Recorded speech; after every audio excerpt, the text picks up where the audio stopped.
NEET के exam के दौरान आपकी हार्ट बीट क्यों बढ़ जाती है? गूज बम्स का क्या कारण है? मेल में फेशियल हेयर डेवलप होते हैं जबकि फीमेल में ये डेवलप नहीं होते हैं। इन सब के पीछे क्या कारण है? इस चैप्टर में इन्हीं के बारे में हम लोग जानेंगे।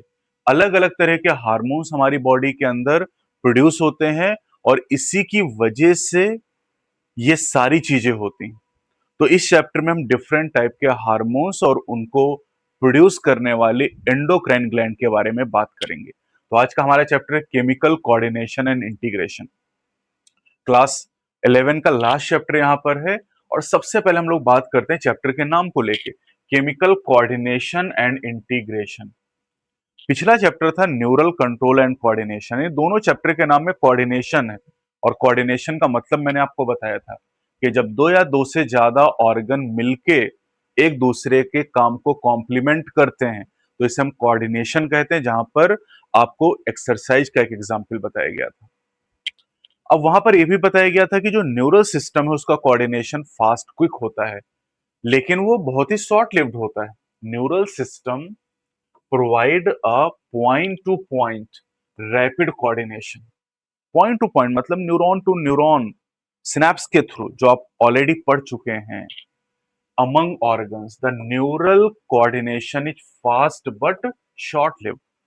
न्यूरल कोऑर्डिनेशन बहुत ही तेज है लेकिन इसका प्रभाव तुरंत खत्म हो जाता है।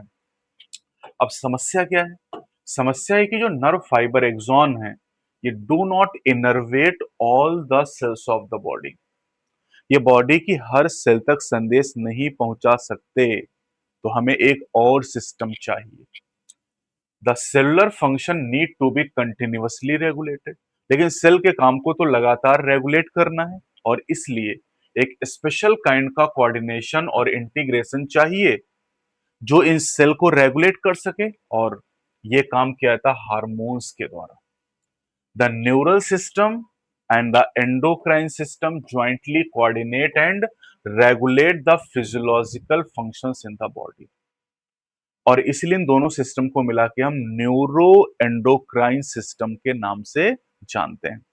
तो न्यूरल सिस्टम ऑलरेडी हम पढ़ चुके हैं। अब हम यहाँ पर एंडोक्राइन सिस्टम में एंडोक्राइन ग्लैंड के बारे में और हार्मोन्स के बारे में बात करेंगे। ठीक, एंडोक्राइन ग्लैंड हम ऑलरेडी जानते हैं कि इन्हें डक्टलेस ग्लैंड कहते हैं, है ना। Lack duct and hence are called ductless gland. जबकि जो एक्सोक्राइन ग्लैंड होते हैं उन्हें डक्टेड ग्लैंड के नाम से हम लोग जानते हैं। Their secretions are called hormones. Exocrine gland के जो सिक्रीशन, उनके बहुत सारे नाम हैं। मिल्क हो गया, सलाइवा हो गया, स्वेट हो गया, एंजाइम हो गए। लेकिन एंडोक्राइन ग्लैंड का जो सिक्रीशन उसे हार्मोन्स कहते हैं। अब हार्मोन की दो डेफिनेशन आपको दी गई हैं, एक क्लासिकल है और एक करंट है। तो क्लासिकल डेफिनेशन ऑफ हार्मोन क्या कहती है? कि हार्मोन ऐसे केमिकल हैं जो प्रोड्यूस किए जाते हैं एंडोक्राइन ग्लैंड के द्वारा, ब्लड में इन्हें रिलीज किया जाता है और ये ट्रांसपोर्ट होते हैं डिस्टेंटली लोकेटेड टारगेट ऑर्गन तक। टारगेट ऑर्गन उन्हें कहते हैं जहां पर हार्मोन अपना काम करता है, अपना इफेक्ट शो करता है। जैसे इंसुलिन हार्मोन का जो सोर्स है वो पेनक्रियाज है, लेकिन उसका जो टारगेट है वो लिवर सेल है। एडिपोज टिश्यूज का टारगेट है और टारगेट तक जाने के लिए ब्लड का वो यूज करता है। ठीक, blood is the medium for the transport of hormones also along with the oxygen and CO2 gases। अब जो करंट साइंटिफिक डेफिनेशन है वो देख लीजिए आप। Current scientific definition of hormone is as follows. Hormones are non nutrient chemical. मतलब hormone से हम एनर्जी ऑब्टेन नहीं कर सकते, न्यूट्रिएंट नहीं है। Which act as intercellular messenger, ये दो सेल के बीच संदेशवाहक है and are produced in trace amount. इसको आप टिन से याद कर लो, ट्रेस अमाउंट में प्रोड्यूस करते हैं, होते हैं। इंटरसेलुलर मैसेंजर है और नॉन न्यूट्रिएंट केमिकल होते हैं। टिन से तीनों बातें आपको याद हो जाएंगी। अब करें जो नई डेफिनेशन है, ये नई current scientific definition covers a number of new molecule in addition to the hormones secreted by organized endocrine gland। In vertebrates जिनमें वर्टिब्रल कॉलम नहीं होता है possess very simple endocrine system with few hormone, whereas a large number of chemical act as hormone and provide coordination in vertebrates। अब vertebrate में हम लोग भी आते हैं, तो हमारे एंडोक्राइन सिस्टम को यहाँ पर डिस्क्राइब किया गया। तो अब हम लोग ह्यूमन के एंडोक्राइन सिस्टम के बारे में पढ़ने वाले हैं। अब ह्यूमन का जो एंडोक्राइन सिस्टम है, इसमें एंडोक्राइन ग्लैंड आ जाएंगे, है ना, and hormone producing diffuse tissues और cells located in different part of our body constitute the endocrine system.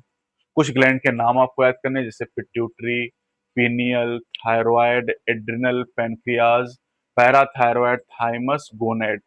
Gonad को हम लोग नाम देते हैं सेक्स ऑर्गन, और मेल में इसे टेस्टिस कहते हैं, और फीमेल में ओवरीज के नाम से हम लोग गोनेड को जानते हैं। इनके अलावा कुछ और भी ऑर्गन्स हैं, जैसे कि gastro intestinal tract, GIT, liver, kidney, heart, ये कुछ नॉन एंडोक्राइन ऑर्गन हैं जो हार्मोन को प्रोड्यूस करते हैं। Is also produce hormones. तो इन हार्मोन के बारे में भी हम लोग बात करेंगे। तो सबसे पहले हम लोग यहाँ पर हाइपोथैलेमस से शुरू करते हैं। हाइपोथैलेमस के बारे में आप जानते हैं कि हमारे न्यूरल सिस्टम का भी पार्ट है, क्योंकि न्यूरॉन से बना हुआ है, और ये हमारे एंडोक्राइन सिस्टम का भी पार्ट है, क्योंकि हार्मोन प्रोड्यूस करता है। हाइपोथैलेमस में आपने पिछले चैप्टर में पढ़ा है कि इसमें न्यूरोसेक्रेटरी सेल पाई जाती है जो हार्मोन को प्रोड्यूस करती है। तो hypothalamus is the basal part of diencephalon. Diencephalon देखो, ये थैलेमस होता है और नीचे होता है हाइपोथैलेमस। तो थैलेमस और हाइपोथैलेमस को मिला के हम लोग कहते हैं डायसेफ्लॉन। ये डायसेफ्लॉन होता है। तो डायसेफ्लॉन पे जो अपर पार्ट हो थैलेमस, और जो बेसल पार्ट है वो हाइपोथैलेमस। तो लिखा है hypothalamus is the basal part of diencephalon and it regulate a wide spectrum of body function. ये बॉडी के बहुत सारे फंक्शन को नियंत्रित करता है। It contain a several groups of neurosecretory cell. Neurosecretory इसका मतलब है न्यूरॉन में जो हार्मोन को सिक्रेट कर रहा है, called nuclei, which produce hormone. ये हार्मोन को प्रोड्यूस करते हैं। These hormones regulate the synthesis and secretion of pituitary hormone. Hypothalamic hormone pituitary gland पे एक्ट करते हैं और वहां से हार्मोन की सिंथेसिस और सिक्रीशन को रेगुलेट करते हैं। लेकिन however the hormone produced by the hypothalamus are of two types: the releasing hormone, which stimulates secretion of pituitary hormones, and the inhibiting hormone, which inhibits secretion of the pituitary hormones. For example, दो example यहाँ पर दिए गए, जैसे मैंने hypothalamic hormone जिसका नाम है गोनाडोट्रोपिन रिलीजिंग हार्मोन जीएनआरएच, ये पिट्यूटरी ग्लैंड को स्टिमुलेट करता है सिंथेसिस करने के लिए और रिलीज करने के लिए गोनाडोट्रोपिन। गोनाडोट्रोपिन क्या है? एलएच और एफएसएच को मिला के गोनाडोट्रोपिन कहते हैं। तो एलएच और एफएसएच पिट्यूटरी ग्लैंड से निकलते हैं, उनके सिंथेसिस और सिक्रीशन को जीएनआरएच स्टिमुलेट करता है। दूसरी तरफ एक हार्मोन है सोमैटोस्टैटिन, ये भी हाइपोथैलेमस का हार्मोन है। ठीक है, तो सोमैटोस्टैटिन फ्रॉम हाइपोथैलेमस ये पिट्यूटरी पर एक्ट करता है और वहां से इनहिबिट करता है रिलीज ऑफ ग्रोथ हार्मोन।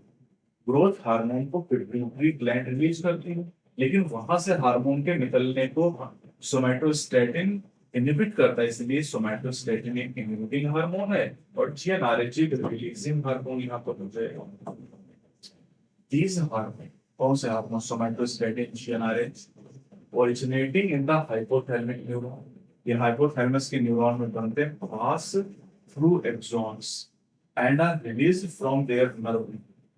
वो एक्सॉन से पास होते हैं और फिर नर्व एंडिंग से रिलीज हो जाते हैं। यहाँ पर एक डायग्राम आपको दिखाई देगी, ये न्यूरॉन है और न्यूरॉन के जो नर्व एंडिंग है यहाँ से हार्मोन रिलीज हो जाते हैं ब्लड के अंदर।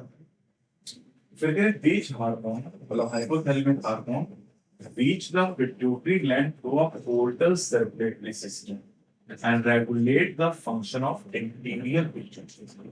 एक पोर्टल सर्कुलेटरी सिस्टम और उसके द्वारा हाइपोथैलेमिक हार्मोन जो होते हैं, पोर्टल सर्कुलेटरी सिस्टम है, इससे हार्मोन एंटीरियर पिट्यूटरी तक पहुंचता है। This is the portal circulation. और फिर एनसीईआरटी ने कहा कि the posterior pituitary is under the direct neural regulation of hypothalamus. Posterior pituitary hypothalamus के सीधे कंट्रोल में, आप देख लो ये हाइपोथैलेमिक न्यूरॉन आपको दिखाएगी और इस न्यूरॉन का एक्सॉन कुछ लंबा हो गया और ये आप देखो सीधे पोस्टीरियर पिट्यूटरी में चला हुआ। तो पोस्टीरियर पिट्यूटरी हाइपोथैलेमिक न्यूरॉन के सीधे कंट्रोल में है ना, वही है the posterior pituitary is under the direct neural regulation of hypothalamus. अब चलते दूसरी ग्लैंड पे, जिसका नाम है पिट्यूटरी ग्लैंड।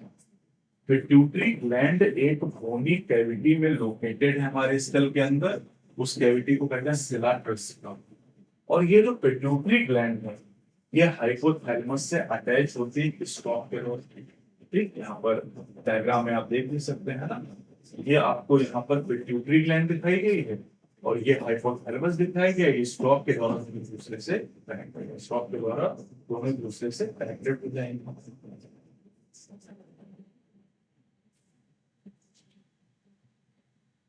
फिर करें कि it is divided anatomically. Anatomically pituitary gland दो पार्ट में डिवाइड है, adenohypophysis and neurohypophysis. Adenohypophysis and neurohypophysis. जो एडेनोहाइपोफाइसिस उसके दो पार्ट होते हैं, एक होता है पार्स डिस्टैलिस और दूसरा होता है पार्स इंटरमीडियट। जो पार्स डिस्टैलिस रीजन है इसी को कॉमनली हम एंटीरियर पिट्यूटरी कहते हैं और यहाँ से 6 हार्मोन निकलते हैं, है ना। ग्रोथ हार्मोन पहला हो गया GH, prolactin, PRL, thyroid stimulating hormone TSH three हो गए। इसके अलावा adrenocorticotrophic hormone ACT four, luteinising hormone 5 LH और एफएसएच फॉलिकुलर स्टिमुलेटिंग हार्मोन 6। जो पार्स इंटरमीडिया है उससे केवल एक हार्मोन निकलता है जिसे हम मेलानोसाइट स्टिमुलेटिंग हार्मोन एमएसएच के नाम से जानते हैं। और ह्यूमन के केस में जो पार्स इंटरमीडिया है वो लगभग मर्ज हो जाता है पार्स डिस्टैलिस के साथ। अब जो न्यूरोहाइपोफाइसिस जिसे हम पार्स नर्वोसा कहते हैं, इसे पोस्टीरियर पिट्यूटरी भी कहा जाता है। और पोस्टीरियर पिट्यूटरी केवल दो हार्मोन को स्टोर करती है और रिलीज करती है। कौन से? Oxytocin and vasopressin. वैसोप्रेसिन को एडीएच यानी एंटी डायरेटिक हार्मोन भी कहा जाता है और ये हार्मोन एक्चुअली सिंथेसाइज किए गए हाइपोथैलेमस के द्वारा और इन्हें ट्रांसपोर्ट किया गया एक्सॉन के थ्रू न्यूरोहाइपोफाइसिस तक। और न्यूरोहाइपोफाइसिस यानी पोस्टीरियर पिट्यूटरी ने इन हार्मोन को स्टोर किया और जरूरत पड़ने पर रिलीज कर दिया। तो इस तरीके से अगर हम देखें तो एंटीरियर पिट्यूटरी से 6 हार्मोन रिलीज हो रहे हैं, पार्स इंटरमीडिया से एक और पोस्टीरियर पिट्यूटरी से 2 हार्मोन। लेकिन पोस्टीरियर पिट्यूटरी को ट्रू एंडोक्राइन ग्लैंड नहीं कहा जाता है। एक में पूछा गया सवाल, एनसीईआरटी में लिखा नहीं है posterior pituitary true endocrine gland नहीं है क्योंकि कोई हार्मोन बनाती नहीं है। ये हाइपोथैलेमिक हार्मोन को स्टोर करती है ऑक्सीटोसिन और एडीएच को और जरूरत पड़ने पर रिलीज करता है। कि अब बीमारियों की बात करते हैं। Over secretion of growth hormone. अगर ग्रोथ हार्मोन ज्यादा सिक्रेट हो गया तो इससे एबनॉर्मल ग्रोथ हो जाती बॉडी में और जायगेंटिज्म नाम की बीमारी होती है। लेकिन अगर लो सिक्रेशन हो गया तो इसकी वजह से स्टंटेड ग्रोथ रुक जाती है और इससे पिट्यूटरी ड्वार्फिज्म नाम की बीमारी होती है, पौना बन जाता है इस वजह से। अब कह रहे हैं कि अगर एक्सेस सिक्रेशन हो, एक्सेस सिक्रेशन अगर ग्रोथ हार्मोन का हो गया एडल्ट में, स्पेशली कह रहे हैं मिडिल एज मतलब वही 40 से 60 साल के एज में, can result in severe disfigurement especially of the face called acromegaly which may lead to serious complication. इससे बहुत जटिलताएं हो सकती हैं एंड प्रीमैच्योर डेथ, अकाल मृत्यु हो सकती है इफ अनचेक्ड, अगर इलाज सही से ना किया जाए। और तेरे इस एक्रोमेगाली की पहचान करना बहुत ही कठिन है, डायग्नोसिस बहुत ही हार्ड है। In the early stages and often goes undetected for many, कई साल तक बीमारी का पता नहीं चल पाता है जब तक कि एक्सटर्नल फीचर चेंज ना होने लगे। कोई फेस उसमें चेंज होने लगेगा तब समझ में आएगा। अगला हार्मोन है प्रोलैक्टिन। प्रोलैक्टिन पीआरएल जिससे रहता है। तो prolactin regulate the growth of the memory gland female के केस में and formation of milk, important. तो मेमोरी ग्लैंड की ग्रोथ और उनमें मिल्क का फॉर्मेशन प्रोलैक्टिन कराएगा।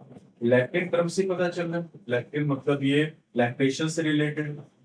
ये जो प्रोलैक्टिन हार्मोन है एनसीईआरटी लिखा नहीं, लेकिन आप जान लीजिए कि ये केवल फीमेल में एक्टिव होता है, मेल में ये हार्मोन नॉन फंक्शनल है। TSH stimulate the synthesis and secretion of thyroid hormones from the thyroid gland. क्योंकि नाम है थायराइड स्टिमुलेटिंग हार्मोन, तो थायराइड ग्लैंड को स्टिमुलेट करता है।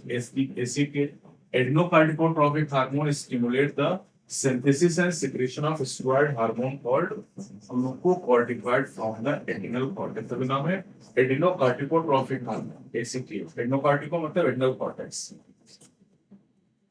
एलएच और एफएसएच स्टिमुलेट गोनाडल एक्टिविटी, मतलब ये गोनाड पे टेस्टिस और ओवरी पर एक्ट करते हैं और इसीलिए इन्हें गोनाडोट्रोपिन्स के नाम से हम लोग जानते हैं।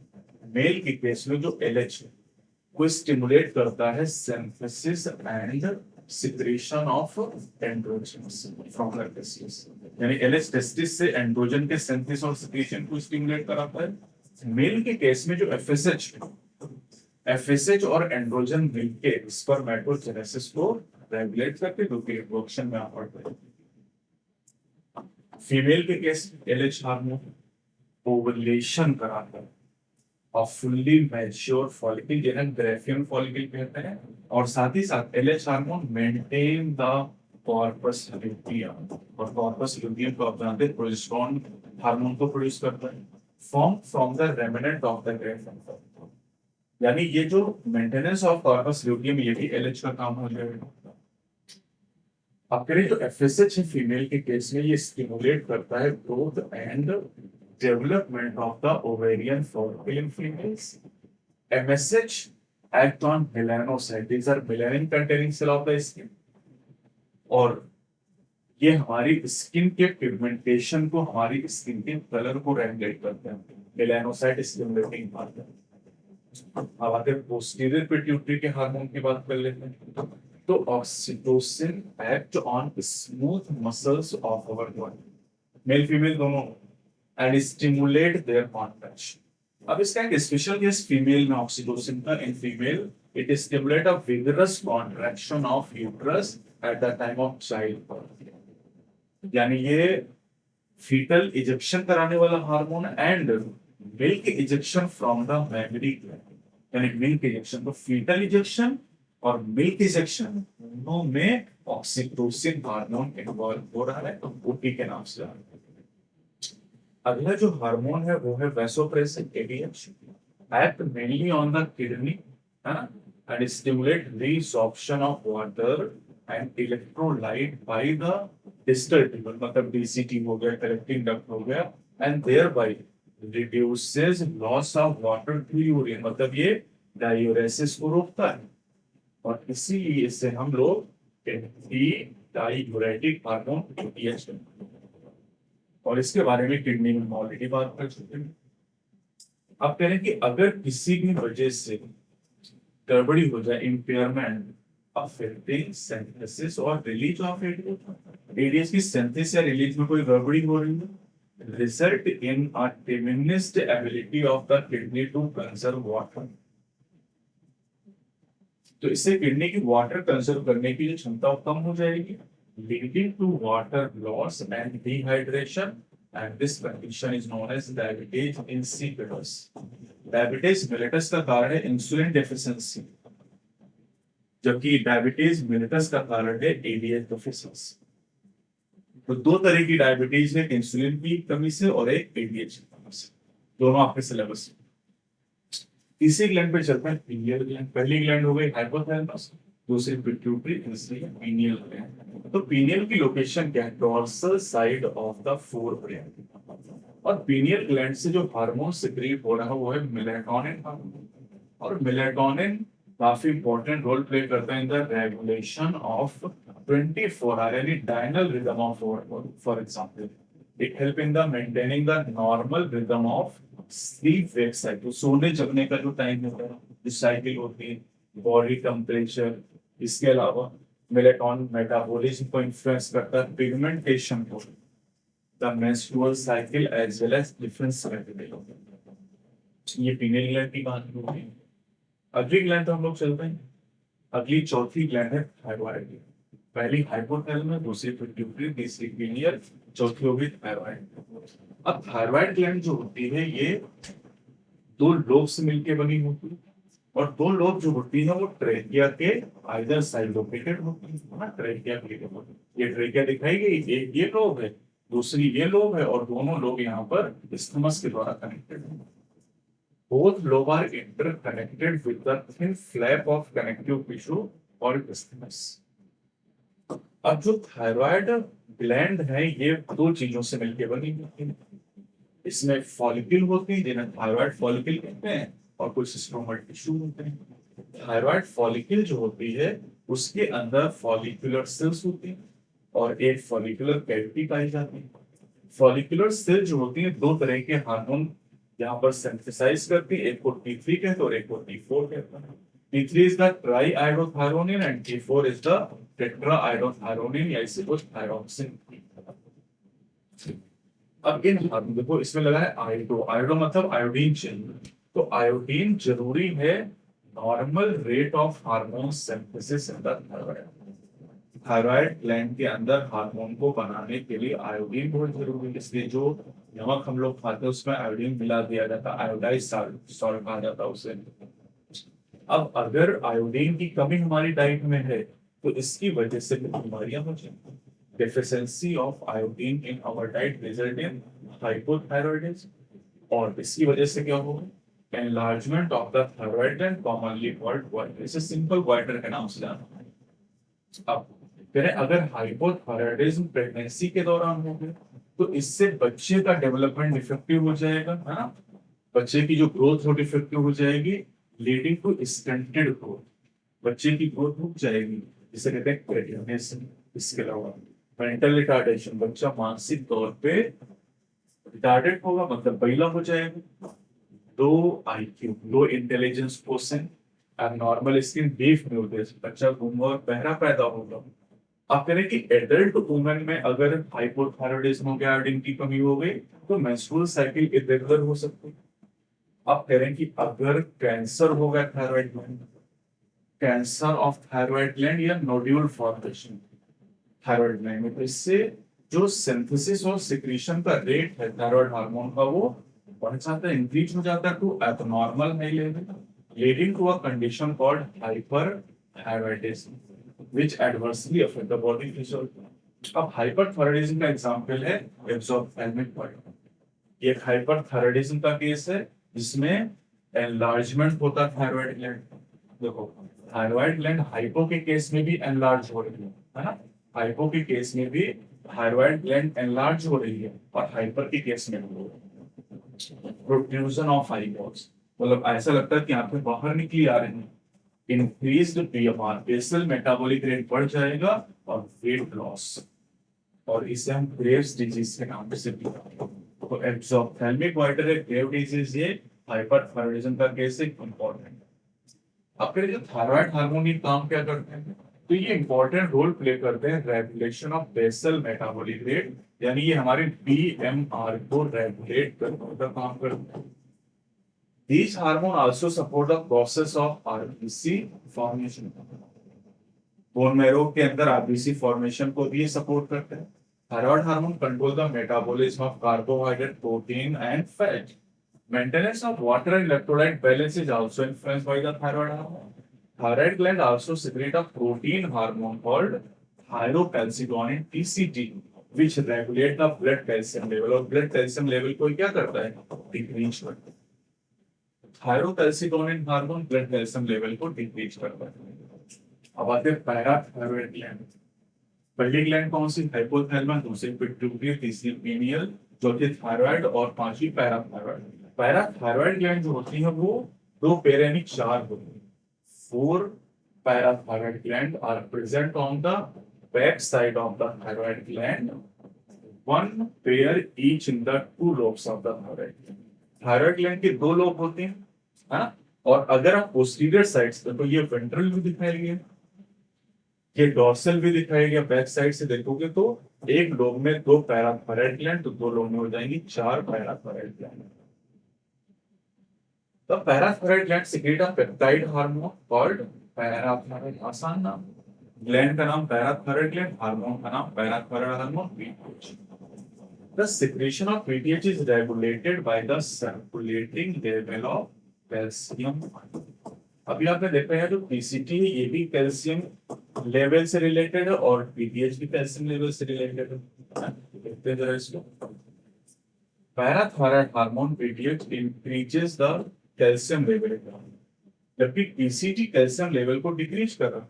यानी पीटीएच और पीसीटी जो होते हैं दोनों एक दूसरे के एंटागोनिस्टिक होते हैं। एंटा मतलब अपोजिट एक्शन कर रहे हैं। PTH act on bone and stimulate the process of bone resorption, dissolution या demineralization। यानी बोन से मिनरल कैल्शियम निकाल के और ब्लड में डाल देता है, इससे ब्लड में कैल्शियम बढ़ जाता है। साथ ही रीअब्सॉर्प्शन कैल्शियम का कराता है renal tubules and increase calcium absorption from the digested food. तो तीन तरीके से, मतलब ये एब्सॉर्प्शन, रीअब्सॉर्प्शन और रिसॉर्प्शन, तीन तरीके से ब्लड में कैल्शियम के लेवल को बढ़ाता है। और इस वजह से जो पीटीएच एक hyper calcemic hormone, that is it increases the blood calcium level along with PCT. PTH plays a significant role in the calcium balance in the body. तो कैल्शियम का बैलेंस हमारी बॉडी में दो हार्मोन मिलकर बनाते हैं, PCT and PTH, दोनों antagonistic. अगली ग्लैंड है नंबर 6 थाइमस। तो थाइमस एक लोबुलर स्ट्रक्चर, और थाइमस अगर आप याद करें तो ये lymphoid organ, primary lymphoid organ दो है, बोन मैरो एंड थाइमस। तो थाइमस एक lymphoid organ located between the lungs behind sternum on the ventral side of the sternum. आप जानते हैं कि ये वेंट्रल मिडलाइन ऑफ थोरैक्स में इसके जस्ट पीछे ग्लैंड पाई जाती है। The thymus plays a major role in the development of immune system. इसका मुख्य रोल इम्यून सिस्टम के development. This gland secrete the peptide hormones called thymosin। यहाँ से जो हार्मोन निकलते हैं उन्हें एक साथ मिला के thymosin कहते हैं। आसान नाम है, thymus से कनेक्टेड है। Thymosin play a major role in the differentiation of T lymphocyte। T lymphocyte का जो T लेटर है ना, ये thymus cilia है, which provides cell mediated immunity, CMI provide करती है। और ये आप जानते हैं ग्राफ्ट रिएक्शन के लिए रिस्पांसिबल होते हैं। In addition, thymosin also promote production of antibodies to provide humoral immunity।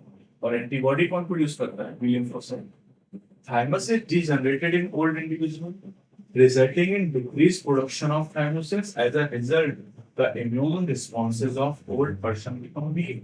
कोई बूढ़े लोगों का इम्यून सिस्टम इसलिए वीक हो जाता है क्योंकि उनमें थाइमस ग्लैंड डिजेनरेट करता है।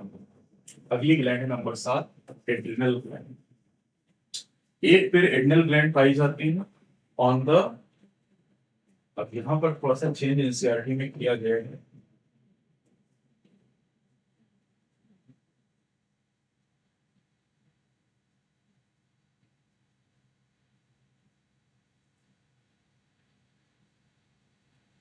पहले यहाँ पर एंटीरियर पार्ट, सुपीरियर पार्ट कई बार चेंज किया गया, अबो कर दिया गया, वन अबो ईच। यानी किडनी के ऊपर, या आपको किडनी दिखाएगी, इसके ऊपर यहाँ पर एड्रिनल ग्लैंड है। और हमारे पास दो किडनीज है, इसमें दो एड्रिनल ग्लैंड है।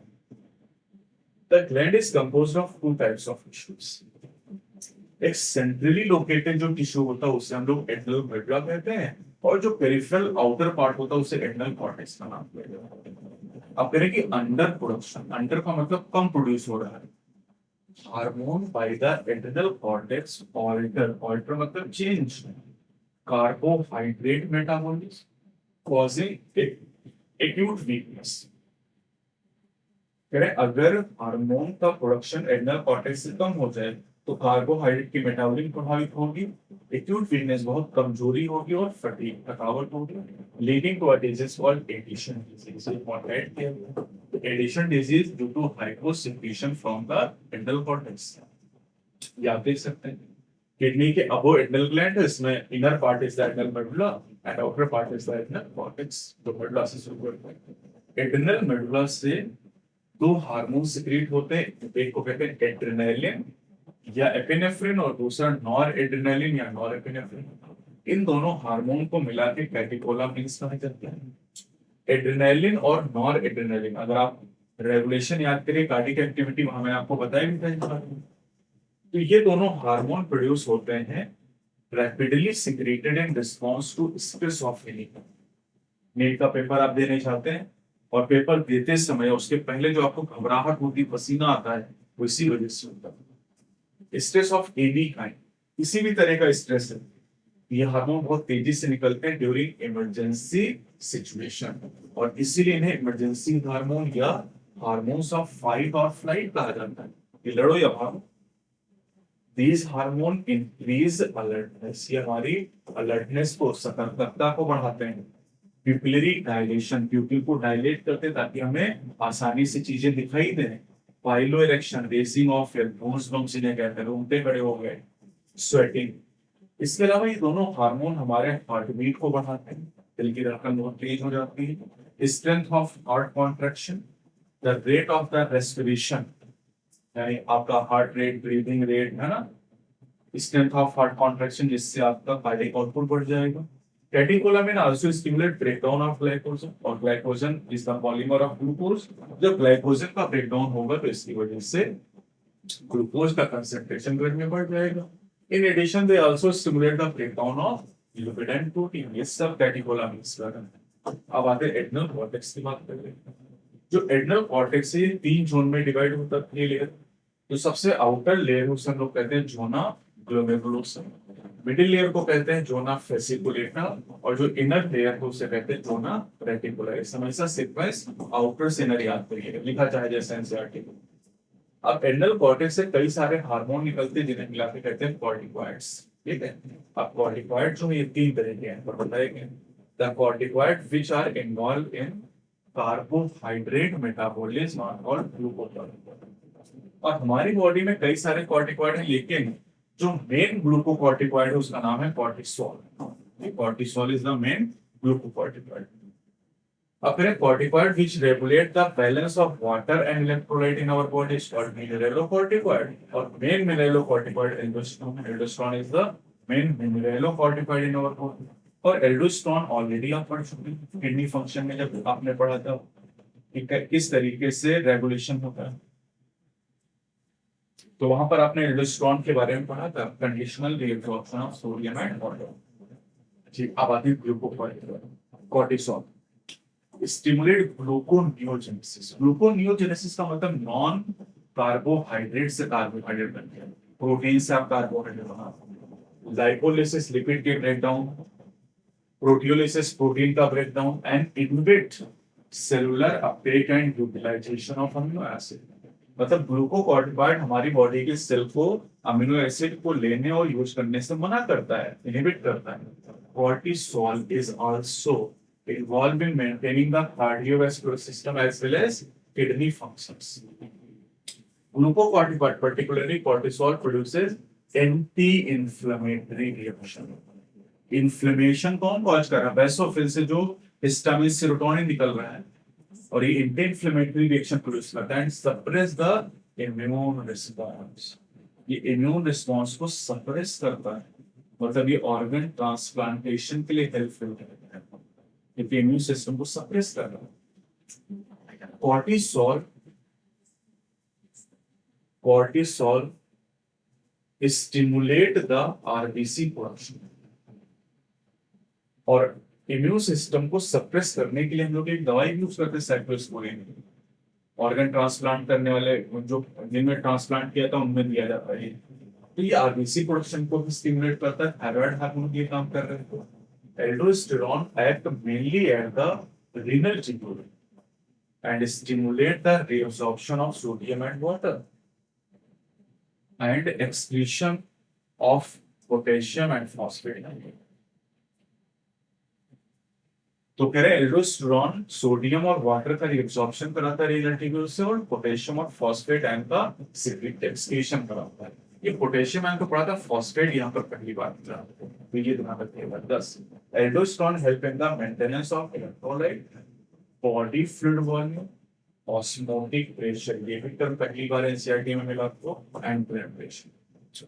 अब करें small amount of androgenic steroid are also secreted by the adrenal cortex which play a role in the growth of axial hair, जो बगल में हेयर होते हैं, pubic hair जेनिटल ऑर्गन के सराउंडिंग वाले hair, and the facial hair during puberty. वही 12-13 साल की एज पे ये जो हेयर निकलते हैं, इनकी इनका रेगुलेशन एंड्रोजेनिक स्टेरॉइड के द्वारा किया, एंड्रोजेनिक स्टेरॉइड। नंबर 8 पे चलते हैं, दिस इज पेनक्रियाज। अब जो पेनक्रियाज है ये कंपोजिट ग्लैंड, क्योंकि इसमें एक्सोक्राइन और एंडोक्राइन दोनों तरह के पार्ट होते हैं। जो एंडोक्राइन पेनक्रियाज है उसे हम कहते हैं आइलेट ऑफ लैंगर, ग्लाइकोजेनोलिसिस। मतलब एक ग्लाइकोजन का ब्रेकडाउन करा तो ग्लाइकोजन ग्लूकोज से बनता है, अगर ग्लाइकोजन टूटेगा तो इससे ब्लड ग्लूकोज लेवल बढ़ जाएगा, ब्लड ग्लूकोज लेवल बढ़ जाएगा, ब्लड शुगर लेवल बढ़ जाएगा, दिस इज हाइपरग्लाइसेमिया।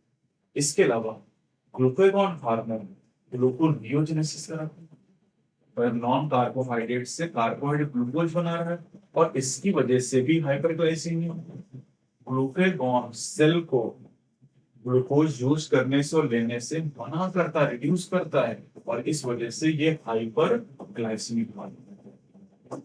अब इंसुलिन क्या करता है? इंसुलिन एक पेप्टाइड हार्मोन जो कि ग्लूकोज के होमियोस्टेसिस में इंपॉर्टेंट रोल प्ले करता है, बैलेंस बनाने में। इंसुलिन ग्लूकागॉन दो।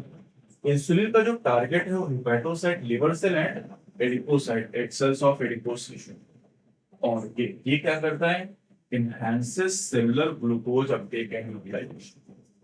ग्लूकागॉन मना कर रहा सेल को ग्लूकोज लेने और खर्च करने से, इंसुलिन प्रमोट कर रही है हम लोग को खर्च करो, मौज करो। As a result there is a rapid movement of glucose from blood to hepatocyte and adipocyte. Liver cell और एडिपोसाइट ब्लड से ग्लूकोज लेके खर्च करते हैं, जिसकी वजह से ब्लड में ग्लूकोज का लेवल कम हो जाता है, दैट इज हाइपोग्लाइसीमिया।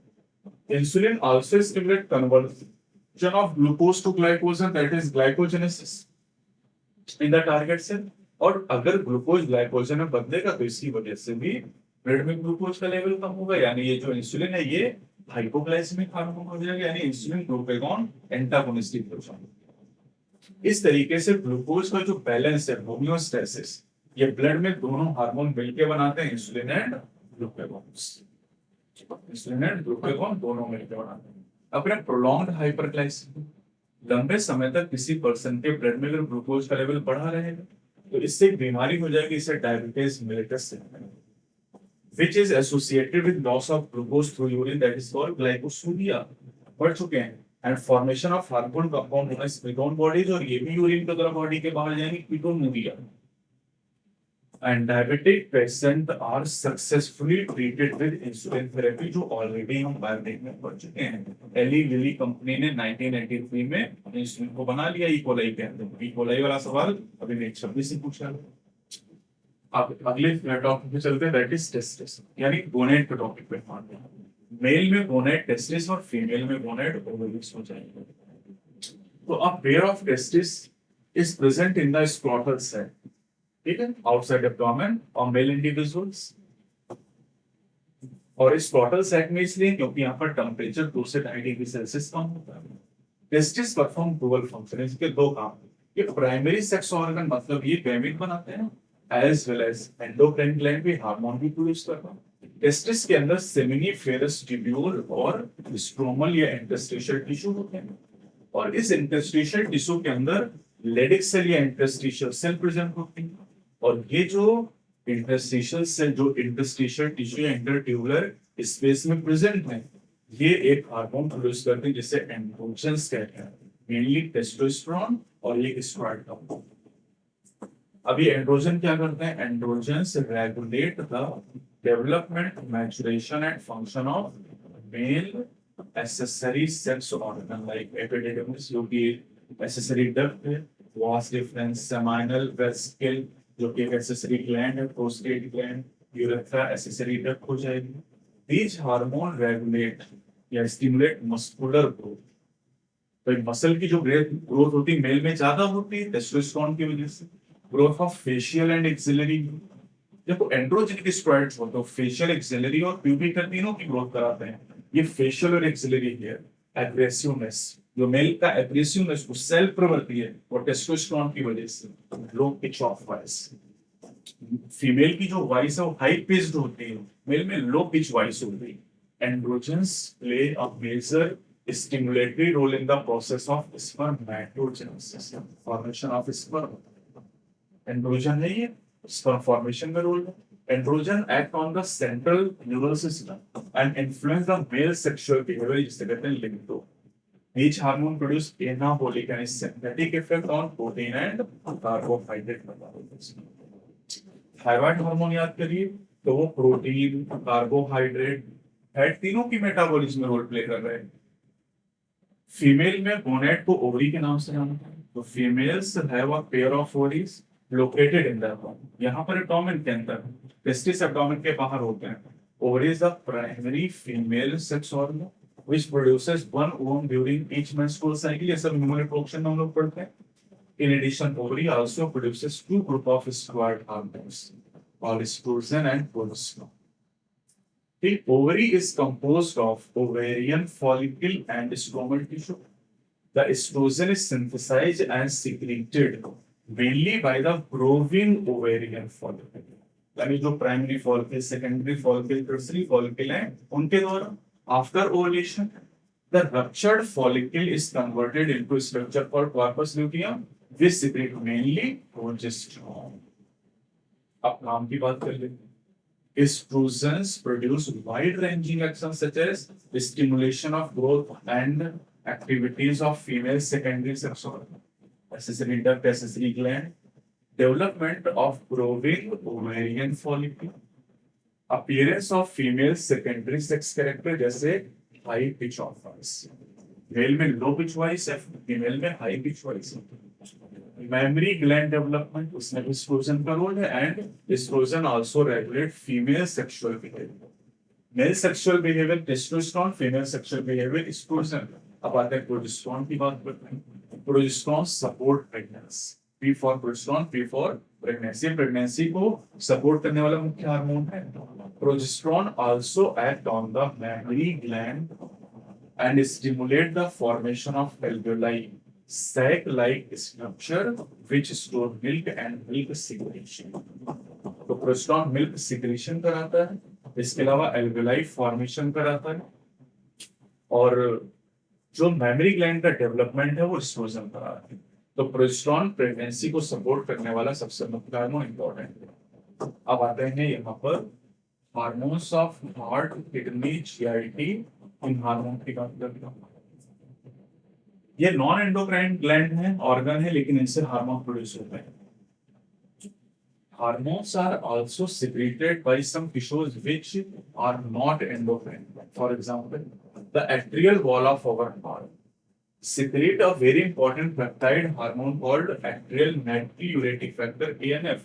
हमने किडनी में ANF मैकेनिज्म ऑलरेडी पढ़ रखी है, जो ब्लड प्रेशर को डिक्रीज करता है। और आपको बताया था कि ANF mechanism act as a check on renin-angiotensin hormones। When blood pressure is increased, ANF is secreted, which cause dilation of blood vessel। This reduces the blood pressure।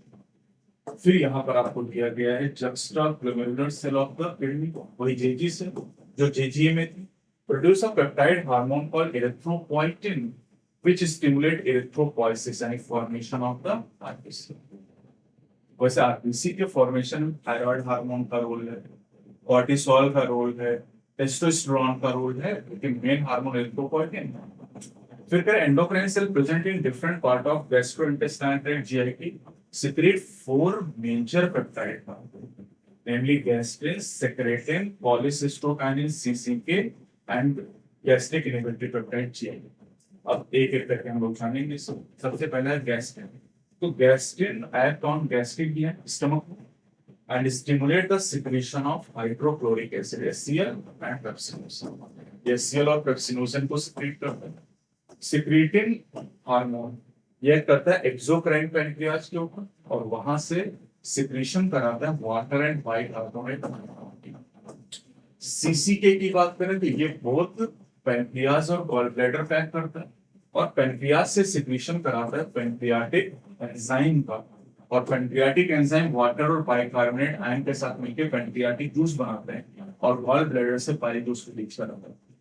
GIP नाम है गैस्ट्रिक इनहिबिटरी पेप्टाइड। तो ये inhibit करता है gastric secretion और motility, gastric secretion and motility. फिर करेंगे कुछ नॉन एंडोक्राइन टिश्यूज जो हार्मोन सिक्रेट करते हैं, जिन्हें ग्रोथ फैक्टर कहते हैं। तो growth factor non endocrine tissue से सिक्रेट होने वाले हार्मोन है, और ये जो ग्रोथ फैक्टर है ये इंपॉर्टेंट रोल प्ले करते हैं normal growth of tissues and their repairing and regeneration. NEET में पूछा नहीं है लेकिन ये इंपॉर्टेंट हो सकता है कि जो टिश्यू की ग्रोथ, रिपेयरिंग और रीजनरेशन में कौन हेल्प करता है? Growth factor. अब आते हैं मैकेनिज्म ऑफ हार्मोन एक्शन, यहाँ से लगातार सवाल पूछे जा रहे हैं। तो hormone produce their effect on target tissue, वो अपने टारगेट पे ही काम करता है by binding to a specific proteins called hormone receptor located in the target tissue. Hormone receptors present on the cell membrane of the target cell are called membrane bound receptor, and receptor present inside the target cell are called intracellular receptor, mostly nucleus, मतलब nucleus के अंदर। वैसे cytoplasmic receptor भी होते हैं। अब करें binding of a hormone to its receptor lead to the formation of hormone receptor complex, HRC बनता है, HR complex. Each receptor is specific, receptor specific होता है क्योंकि ये केवल एक ही हार्मोन से बाइंड कर सकता है। And hormone receptor complex formation की वजह से कुछ बायोकेमिकल चेंजेस होते हैं टारगेट टिश्यू। बायोकेमिकल चेंजेस मतलब कुछ प्रोटीन या कुछ केमिकल का सिंथेसिस होता है, और फिर target tissue metabolism and hence physiological function are regulated by hormones. Chemical nature के आधार पर हार्मोन को 4 ग्रुप में डिवाइड किया गया है। पेप्टाइड, पॉलीपेप्टाइड या प्रोटीन हार्मोन में इंसुलिन, ग्लूकागॉन। पिट्यूटरी के 9 हार्मोन आ जाएंगे, हाइपोथैलेमिक 4 हार्मोन आ जाएंगे। स्टेरॉयडल हार्मोन में बात करें तो यहाँ पर एड्रिनल कॉर्टेक्स के हार्मोन, टेस्टिस, ओवरी के hormone, cortisol, testosterone, estradiol, E2, progesterone, estradiol, estrogen समझ लो। आयोडोथायरोनिन, आयोडीन वाले 2, thyroid hormone T3 and T4, and amino acid derivative में आ जाएगा एपिनेफ्रिन यानी एड्रेनालिन, और साथ ही नॉरएपिनेफ्रिन भी अमीनो एसिड डेरिवेटिव है, टायरोसिन के डेरिवेटिव होते हैं।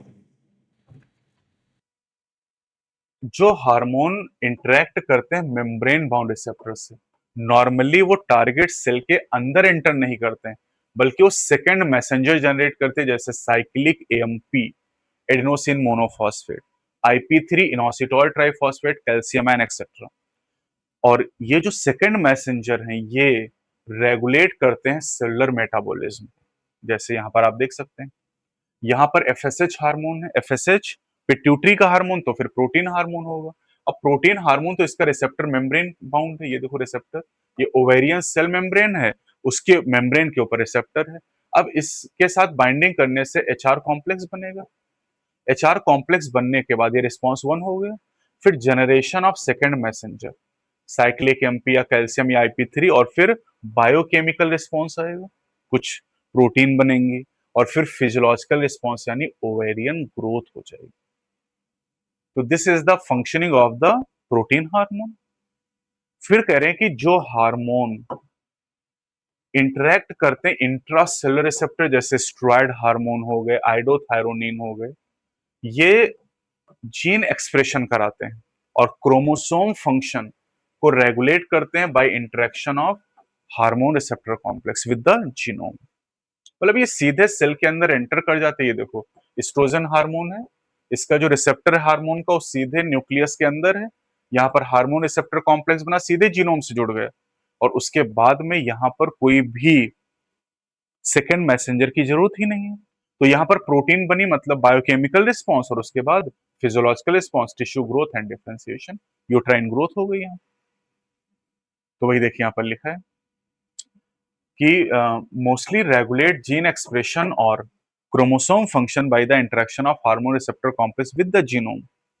कुमुलेटिव, कुमुलेटिव का मतलब है मिलकर, biochemical action result in physiological and developmental effect. कई सारे जो बायोकेमिकल एक्शन होते हैं उनकी वजह से फिजियोलॉजिकल इफेक्ट आता है, जैसे बायोकेमिकल में प्रोटीन का बनना, mRNA का बनना, और फिर फिजियोलॉजिकल में टिश्यू ग्रोथ एंड डिफरेंशिएशन। तो ये पूरा टॉपिक यहाँ पर हो गया। समरी में भी कुछ बातें लिखी हैं जिनको हम लोग यहाँ पर थोड़ा सा ध्यान देंगे। देखो क्या लिखा हुआ है। पार्स डिस्टेलिस मतलब interior pituitary produce 6 trophic hormone, pars intermedia secrete only 1 hormone, while pars nervosa secrete 2 hormone, और जबकि ये 2 हार्मोन जो है ये एक्चुअली हाइपोथैलेमस ने बनाए हैं। और क्या खास बात यहाँ पर आप ध्यान रखेंगे, the thyroid gland hormone, thyroid gland hormone में यहाँ पर इरिथ्रोपोइसिस भी दिया गया है। तो ये समरी में लिखा, मेन चैप्टर में एनसीईआरटी ने ज्यादा मेंशन किया नहीं इस बात को। इसके अलावा मेंस्ट्रुअल साइकिल को तो प्रभावित कर ही रहा है। ये देखो ग्लूकोकॉर्टिकॉइड, यहाँ पर आप देखो तो यहाँ पर इरिथ्रोपोइसिस समरी में लिखा हुआ है। और साथ ही साथ ये जो ग्लोमेरुलर फिल्ट्रेशन रेट है उसके लिए भी ग्लूकोकॉर्टिकॉइड का रोल बताया गया यहाँ पर। एक बात और यहाँ पर डायबिटीज के लिए लिखी हुई है, देखो इंसुलिन डेफिशिएंसी या एंड और insulin resistance result in disease called diabetes mellitus. तो ये आप ध्यान रखेंगे यहाँ पर। और ये देखो यहाँ पर जो 4 हार्मोन जीआईटी के थे उनके बारे में लिखा कि these hormone regulate the secretion of digestive juice and help in digestion. तो ये भी पॉइंट मेन आपको चैप्टर में नहीं दिया गया। तो ये हमारा चैप्टर कंप्लीट हो गया, केमिकल कोऑर्डिनेशन एंड इंटीग्रेशन।